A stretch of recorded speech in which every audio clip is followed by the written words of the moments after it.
Hi, I'm Malcolm Stern, and in conjunction with my friends John and Sandra Wilson from Online Events, we're creating a series of podcasts called Slay Your Dragons with Compassion.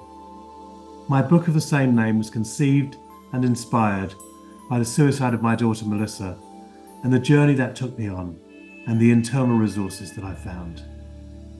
All of my guests will have a story to tell around overcoming and ultimately thriving through adversity. Special thanks to the band Stairway, Jim McCarty and Louis Chinamo, for the use of theme music from their album Medicine Dance, and my engineer Owen Santiago. I hope you enjoy this series, and thanks for listening. So welcome to my podcast, Slay Your Dragons with Compassion, done in conjunction with my wonderful friends at Online Events. And today we're looking at the journey of Nick Williams, who's a very old friend of mine. Very old being the characteristic, but looking at Nick and seeing how his life has made some major changes. So when I first met Nick, he was in sales and marketing and made quite a big transformation and wrote the iconic book, which was about your careers. Your Nick, the name of your book? I've forgotten for a second. The work we were born to do. The work we were born to do. And Shoot your researcher. yeah. Yes. And it was an amazing book because it was a brilliant concept that actually I pretty much go along with, that actually we Mm, have something inside us that guides us into what mm. we need to do. And you put that about work. So can you tell us a little bit about your journey, Nick, where you've come from and what helped you make the changes you made? Yeah. So yes, I think in my 20s, like a lot of people, or especially probably like a lot of young men, I was very driven to be successful. And for me that meant going into sales and marketing, and I started off selling TV and video equipment, then I went into kind of mid-range word processing equipment, then higher end computer equipment, and by most people's standards was reasonably successful. But I think as probably a lot of people can relate to, I realized my success actually didn't make me very happy. I was looking for success to fill up that gap inside me. It's like if I felt successful, then I'd feel good about myself. And the reality was, in some ways, the more successful I became, the less good I felt about myself. So that led me into a journey of, well, why do I feel so bad about myself? I think it's interesting because actually we need to rethink, I think, the whole word success because Mm, we put it down to monetary financial success. And I've met a lot of people who have a lot of money and very little well-being and peace of mind. mm. For me, success now is about doing the work we were born to do. So putting Mm, our energy into what we were born to do. And actually for me, the joy is in service. And I know mm. you probably share some of that as well in the work that you do. Yeah, yeah. But, it might be useful for me just to share, what I realized, because I was very driven to be successful. And, when we met, which was, probably over 30 years ago now, It was in the 80s, actually, it's probably yeah, 40 years when you ago. were running Turning Points just before it became Alternative. So, I remember when it was still, I think, Turning Points. I think I was beginning to question everything then. It's like, well, why am I so miserable when I am reasonably successful?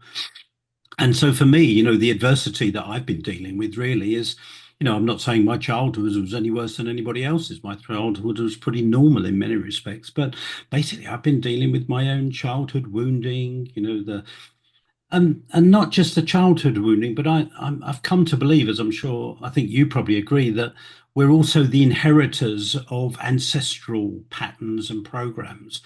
So, the bottom line for me, and I know you relate to this because of your experience with your daughter. I felt such a miserable, worthless loser, really, and I felt pretty suicidal. And I think my hope was that if I could be successful enough, I'd escape these bad feelings.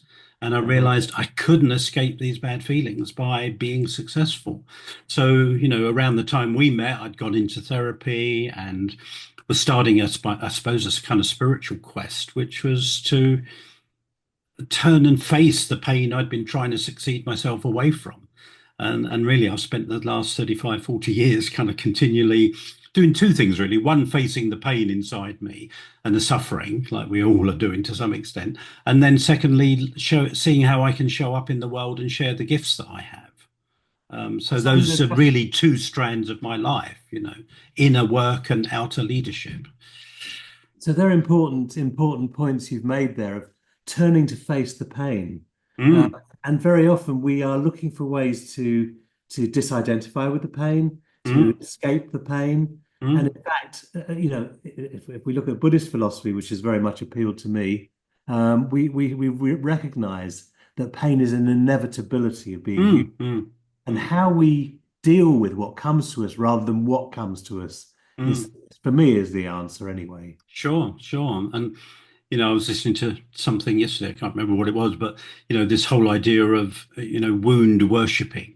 Um, and I've probably done a fair bit of that, like thinking of myself as such a victim to all these horrible things that happened to me and all that kind of stuff. And there's a part of me that can still feel like that on a bad day, but more and more I think the journey for me has been about accepting my experience, taking responsibility for my experience. And, it's a tough one because, people listening to this might immediately get defensive, as I might have done a few years ago, and saying, to a large extent, I've been the architect of my own suffering. Um, That's very important, Nick, as well. I've been the architect of my own suffering is an important statement because in many ways we are. It's how what we do with our suffering, as you mm, just explored. So tell me a bit more about the architect of your own suffering. How do you see that if you peel into it? um, I think have you ever done anything with the Enneagram? Not Yes. that, Yeah. I'm an Enneagram 4 Oh, for so anybody listening that knows an Enneagram, the Enneagram. And what I love about the Enneagram, it does kind of tell us what we can look like at our best, when we show up in the world and we're being the best of who we can be. But it also kind of throws a light, sometimes very uncomfortably on what we're like at our unhealthiest. And for me, I can wallow in my misery, I can wallow in my suffering, I can wallow in my victimhood. And the saving grace for me and that type is self-awareness, the realization of what I'm doing. And that has been a big journey of my life. That's probably why I got involved with alternatives in the beginning, was to go on a journey of expanding my awareness. And in answer to your question, for me, my saving grace is just going deeper and deeper into my own unconscious programming, my own subconscious programming to go, oh, now I can understand why I've suffered so much, because I've been running these patterns, these programs, these beliefs, this stuff, and then not beating myself up for it, but going, well, how can I, now that I've shone some awareness on these programs that have caused me so much pain and suffering, how can I bring them into the light of awareness, hold them in kind of love and compassion, so that they do not cause me the pain that they have caused me in the Yeah. past. I think it's funny, when I think about things that have, I mean, obviously there's the big things that you never escape from. So my daughter's suicide was something that Mm, I'll never actually get over, nor do I want to get over it. But mm, I think about the many things that have caused me suffering and sleepless nights. And if you mm, wind forward 10 years from those events, sometimes mm. you don't remember what they were. Yeah, But we were so, what they I've been were. so obsessed with things that I can't even remember now. Yeah, exactly. Um, so, and again, not to use that to beat ourselves up. So for me, an important part of my journey has been, I suppose another way of talking about self-awareness is to talk about mindfulness, just to be aware of how I feel, to be aware of what I'm saying to myself, and then bring in the kind of kindness and compassion bit in. And increasingly, I don't know, we've talked about this kind of offline, increasingly to develop a kind of sense of humor around it all, or to see the funny side of it without it being too dark a sense of humor. But I was watching something that Alternatives ran. Somebody sent me a link to it. Well, I've just been on holiday for a week or so. And what one of the guys was saying, and I loved it, I've never heard of it said this way before, but he said to him, mindfulness is when you can take the things that used to annoy you and they now amuse you. Yeah, That's good. And I I like really like that idea that, so many things have annoyed me, or so many people have annoyed me, or I've been annoyed with myself. And increasingly, I find my way of dealing with stuff is to find amusement, is to find some humor, is to see the kind of funny side of it. I've shared this story with you, but, just about a decade ago, I spent an evening with Desmond Tutu in London, about 100 of us. And one of the things that amazed me about him was just how funny he was. He Mm. would have every right in the world to have been one of the most angry, punitive, vindictive people, growing up under apartheid. And yet he was so funny and so amusing. And, he just had that massive heart, which I think is so important. Funnily enough, I'm just reading Desmond Tutu and the Dalai Lama on the Book of Mm, Joy. the Book of Joy. Yeah, it's fabulous. Beautiful. Yeah. And you see there's two people who've suffered enormously and Yeah. they And they are giggle. beautifully humored.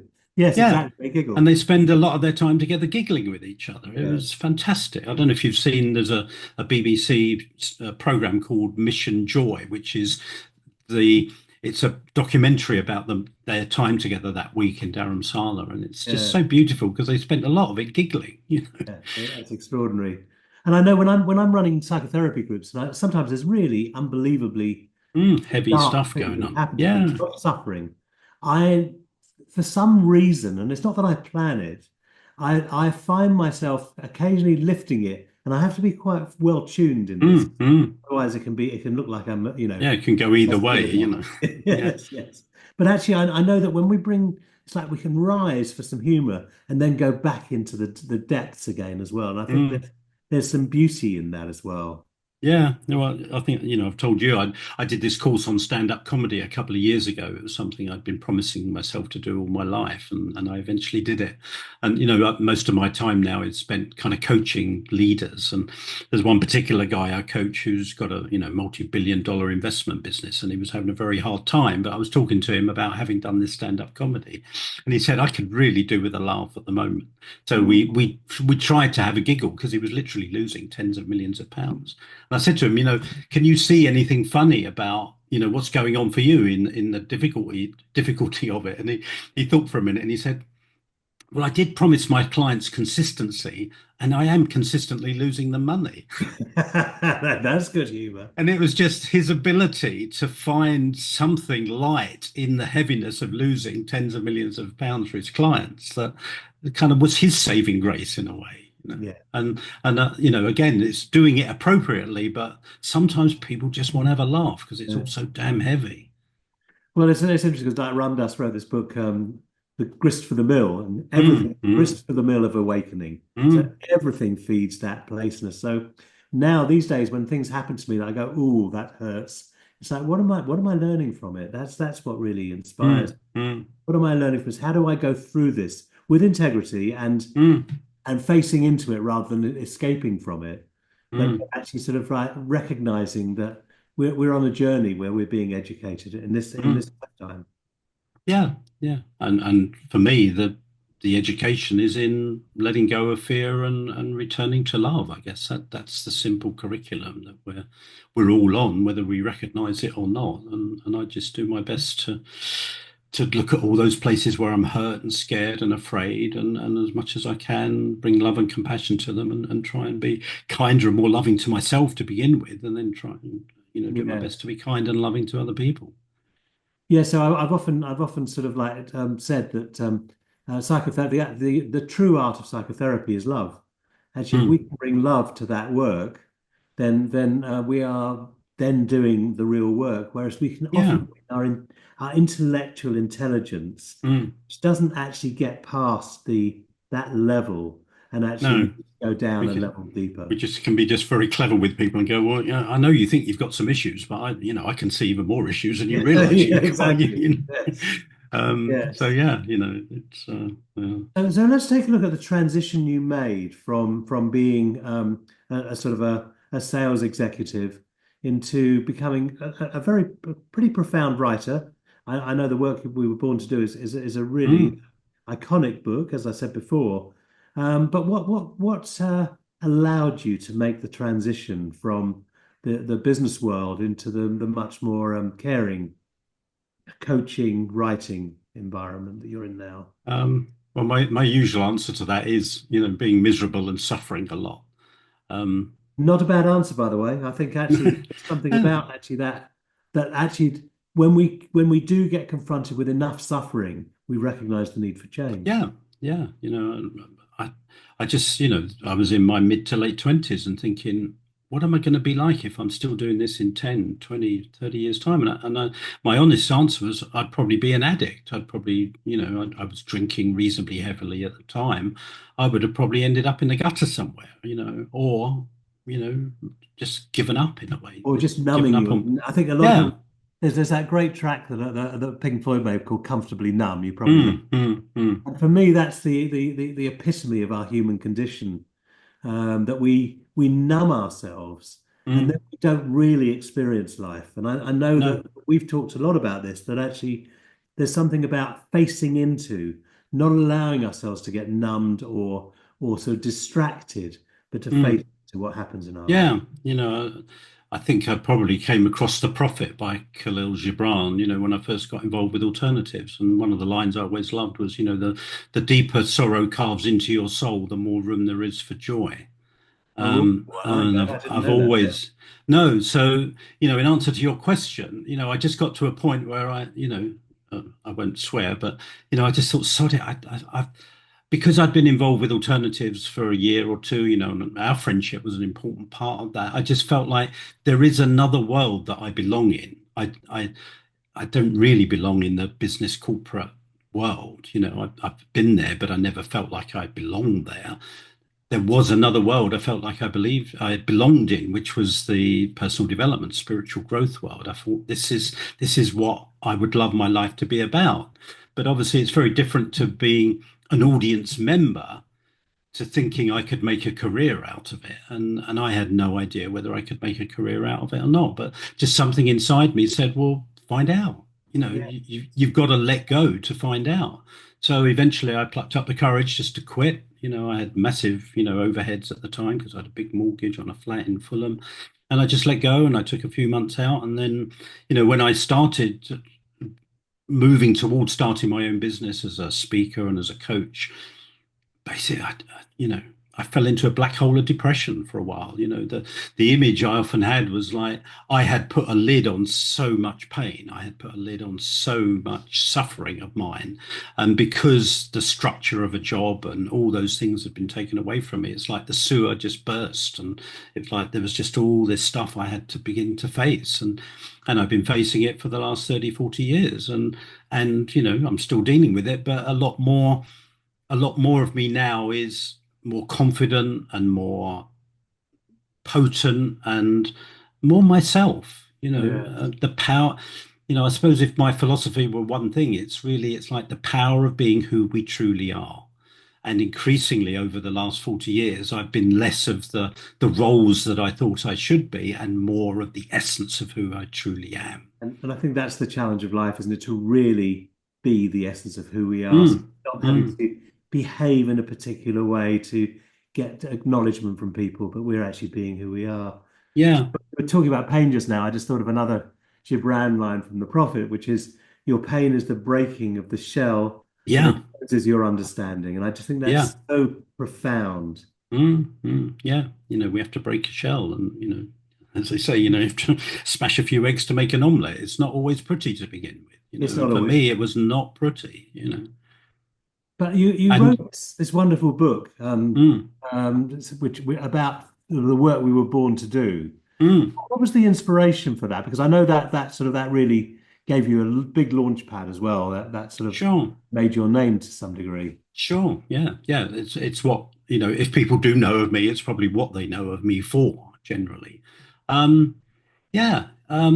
Well, I don't know why particularly, but it seems to be part of my calling, my sojourn on this earth this time around, that part of my calling is to talk about callings, if you like. Yes. And I think I got this firstly from listening to Marianne Williamson one day, and she said we all arrive here with a calling etched upon our heart.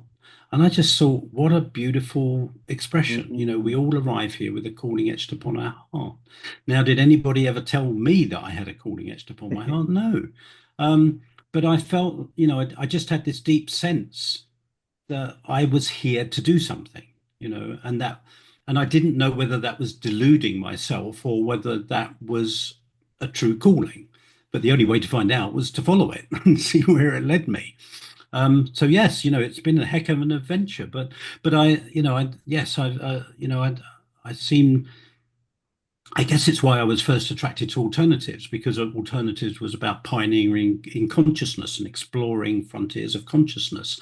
And I guess in a way, I've been a pioneer. Um, I've pioneered new ways of thinking about work. I've pioneered new ways of thinking about leadership. I've pioneered new ways of thinking about power. I wrote a book on, my journey with my mum and her dementia. New ways of approaching dementia. Um, and to me, in a way, pioneering sounds very grand, but it's more about, well, how do we do things more lovingly? How do we do things more inspiringly? Because for me, inspiration has been a core part of what my life's been around, is following a sense of inspiration. And I'm also fascinated, and again, I think it's one of the reasons I was drawn to alternatives in the first place, was, just the whole idea of human potential. I don't know that we call it this so much today, but I think in the 60s they talked about the human potential movement a lot They did. more. And I'm still incredibly curious about how much potential is in every human being. Um, you know, just a slight aside, I took up croquet a couple of years ago. I've been playing lawn bowls for a few years, and on Sunday I became the club champion, singles champion this year. And part of me went, I had no idea I had the potential to be good at croquet in me. But it's just part of that ongoing journey that I'm certainly on, and I would hope it, inspire everybody to be on, which is we have no idea what we're capable of. So, I've written 20 books now. I had no idea I was capable of writing one book, let alone 20 books. I had no idea I was capable of coaching leaders in their field. I had no, all this stuff is in all of us. And that's part of what keeps motivating me, is to help people understand the untapped but innate potential that's within each of us. Yeah. I think it's interesting because what I've observed over the years is that the people who are living their potential, their calling, tend to age differently. We tend to Mm, feel like when we've got a purpose, it keeps us vibrant and alive. mm, mm, I see a lot of. I went to my 50th school reunion and saw quite a lot of old men sitting mm. around at the reunion, and they were often the ones who'd retired. But I think there's something about really, carrying on, being used up till every last drop of you is has been in play as Yeah, well. yeah, yeah. Be a used up candle rather than a candle that gets stuffed out. Yeah. Yes. Yeah. And I think I have this belief that, when we were young, when we were kids, we knew we had unlimited potential. And it just gets, shamed out, not shamed out. I don't think it ever goes away, but it gets covered up with shame. It gets covered up with criticism. It gets covered up with societal expectations. But I don't think it ever goes away. And that's again, what I've been doing is like facing the layers of pain that have blinded me to what was still in me, but I couldn't see it, and Yes. to open up internally, open up inside of myself, and realize I was so much more creative than I realized I was Mm. as well. Well, it's interesting. Your book about your mother's dementia, which I Mm, read, touched me very deeply. And I think what touched me is that you were able to bring your vulnerability to the writing, and for mm, me, mm, that's where the writing comes alive, where you dare to let the pain be part of the writing mm. as well. That's also in the frame. Yeah, I do believe, that vulnerability is a superpower. Yes. Um, that most of the people that are unhappy don't allow themselves to be vulnerable. Yeah. I think, that's a big overgeneralization. And I was watching an interview with Chris Martin of Coldplay yesterday, and I don't know, I presume this is true because he said it. He said for him, every night that he goes to sleep, when he wakes up in the morning, he feels like he has to reset himself because all the confidence that was there the day before has dissipated. It's like for him, every day he has to believe in himself all over again. I thought, well, if that's true, that's an incredible thing to say. that every day he wakes up feeling vulnerable, going, I don't know if I can be this global megastar that I'm supposed to be being, you know. It's funny, and I think you're right. It is an incredible thing to say. And I think probably most people I know who've been mega successful do Mm, have that same nagging doubt, the imposter syndrome that arises. mm, mm, And also you're only as good as your last gig. So mm. lose it, then it's like Yeah, gradually you'll seep away.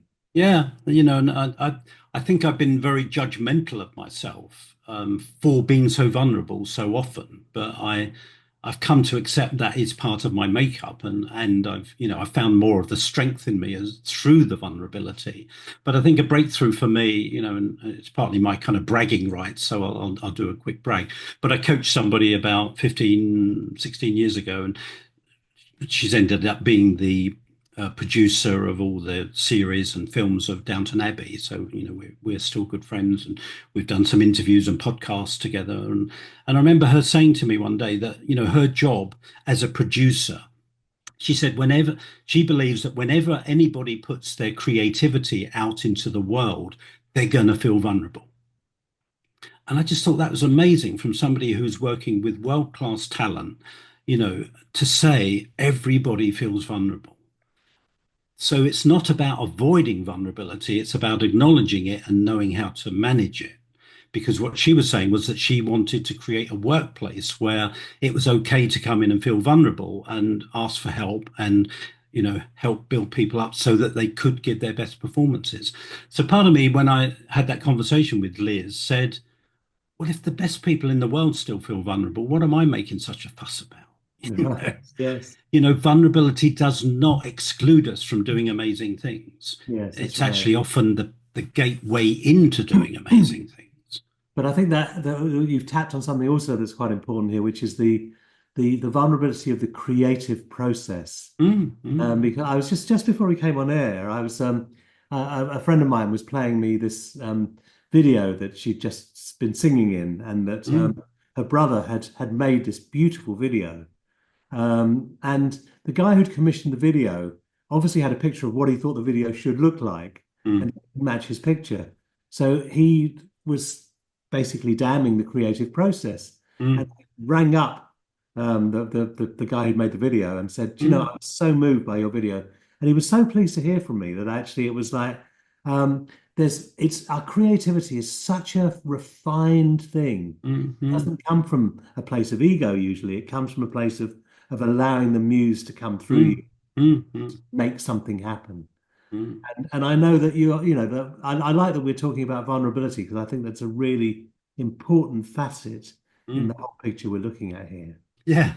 And I kind of, going back to the humor bit, I like the idea that most of us are comfortable with the idea of vulnerability, but when it comes to our own, we're not quite so comfortable. That's You right. know, yes, I'll vote for vulnerability as long as I don't have to do it. And I think there's a really fine line there as well. So another friend of mine was being told that vulnerability is weakness. Mm, Some mm, people think like that, but mm, actually vulnerability is a finely tuned, as you say, superpower as well. mm. Can be, yeah. Yeah. Can be, can be, but we can also go to the level where we are overwhelmed by Yeah. our our vulnerability, and so it's a really fine line of allowing your Mm, vulnerability to be one of the palette of colors that you mm. create with as well. Yeah, and to recognize that I think I think I used to think there was something wrong with me because I experienced a lot of vulnerability. Well, there's loads wrong with But you, Nick. No, I'm yeah, joking. Yes.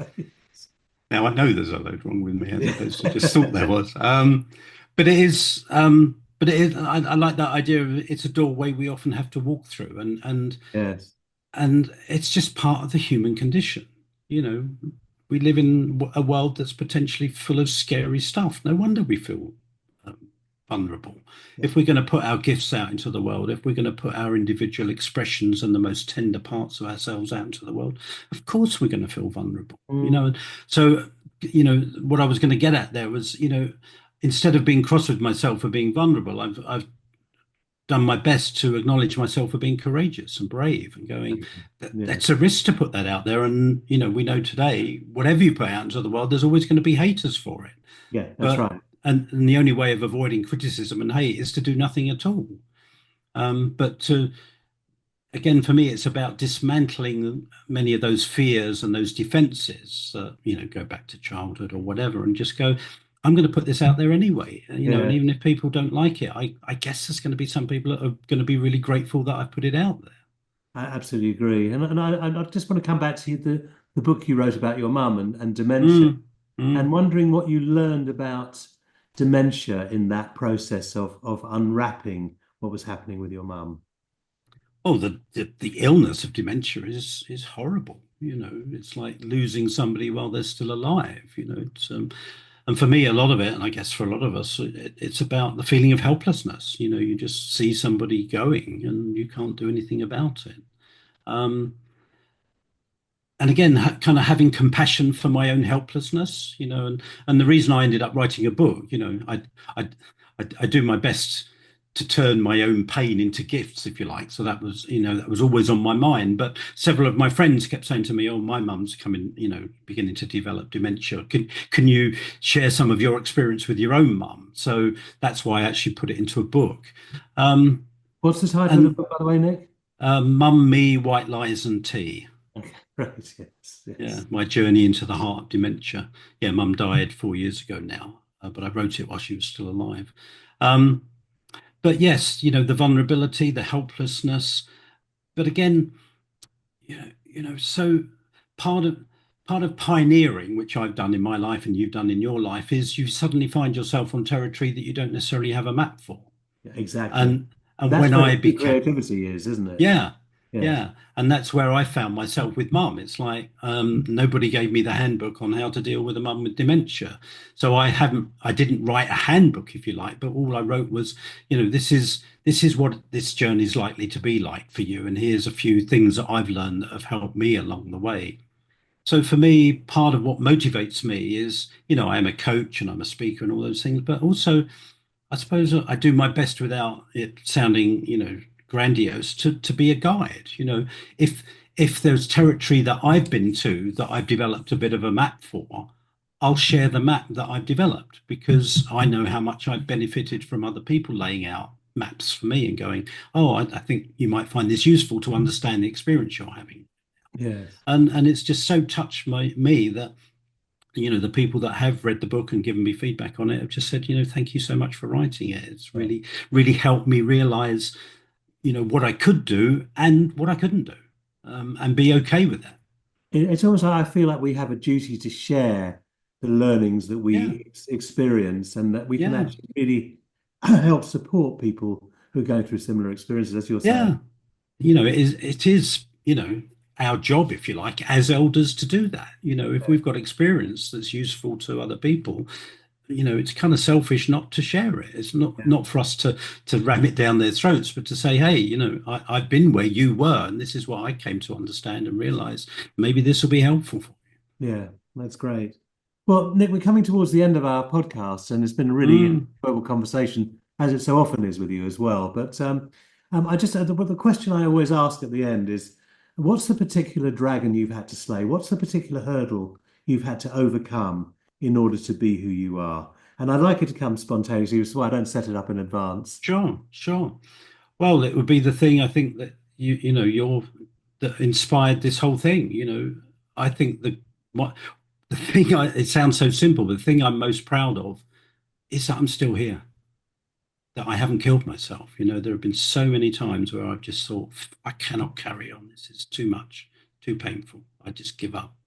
And every time I have continued, a new chapter has opened up. So for me, the dragon I've had to slay is, just not wanting to be alive.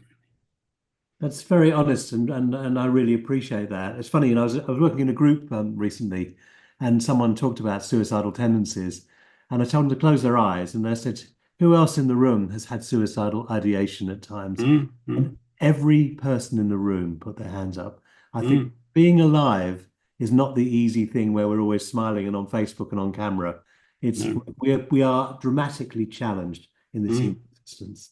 yeah. So yeah, that's the dragon I've still slayed. And it may sound slightly glib, but I really do believe it that what feels like a temptation to die, underneath it can be an invitation to a new birth. Lovely. Because every time I've faced that, I've come out the other side, and something has blossomed as a result of it. So it's not just a one-off thing. It's an on. I found it many times through my adult life. Nick, thank you so much. It's been My a joy pleasure. hanging out with you here, and Thank you. we'll be in touch again soon. Yeah, well, thank you. It's been a pleasure. Thank you for inviting me. It's lovely to have done it. So thank you. Bye. Cheers.